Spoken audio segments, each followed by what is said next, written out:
justificando ainda do porquê olhar para a saúde emocional do negro requer que a gente olhe para um passado recente, que está bem presente nos nossos dias, de diferentes formas, é que as formas como o seu antepassado, o meu antepassado, viveu e sobreviveu, foram passadas de gerações para gerações.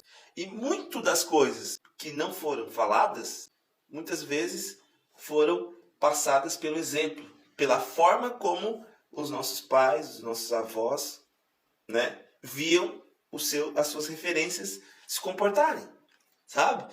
Então, e ainda tem esse ponto, né?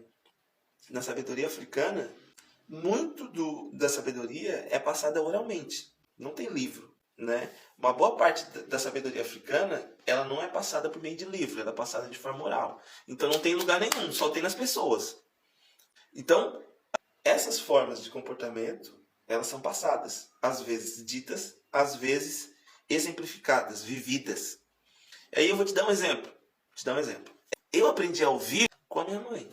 E eu cresci, eu já via ela na igreja, né? E a mãe, ela se comportava de uma forma muito educada, sempre muito educada, sempre muito controlada, sempre disposta a servir, sabe? Ela orava pelos outros e tal. Então ela estava sempre disposta a servir os outros, seja com oração, seja com escuta, porque as pessoas traziam as questões dela, né? Delas. Então, olha só, a minha mãe era essa pessoa que ouvia os outros, que orava pelos outros, né? E que se doava pelos outros. E eu me tornei psicólogo, né? Esse profissional que ouve os outros, né? Que procura cada vez mais ajustar essa habilidade de ouvir, né? Saber ouvir os outros. Então, a minha mãe nunca me disse para eu ser psicólogo. Nunca. Até porque no tempo dela, a psicologia era coisa de branco, né? E até entre os brancos, a psicologia sempre... Se hoje já tem preconceito, naquele tempo muito mais, né? A minha mãe própria precisou da saúde mental e nunca teve um psicólogo, né? Então, minha mãe nunca me disse para eu ser um psicólogo. Eu aprendi vendo. Eu aprendi observando, vivendo, querendo ser. Então, percebe como a gente recebe herança, não só biológica, mas cultural, comportamental.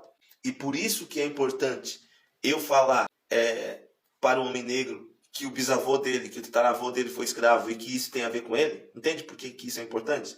Tataravô, bisavô, pai, você.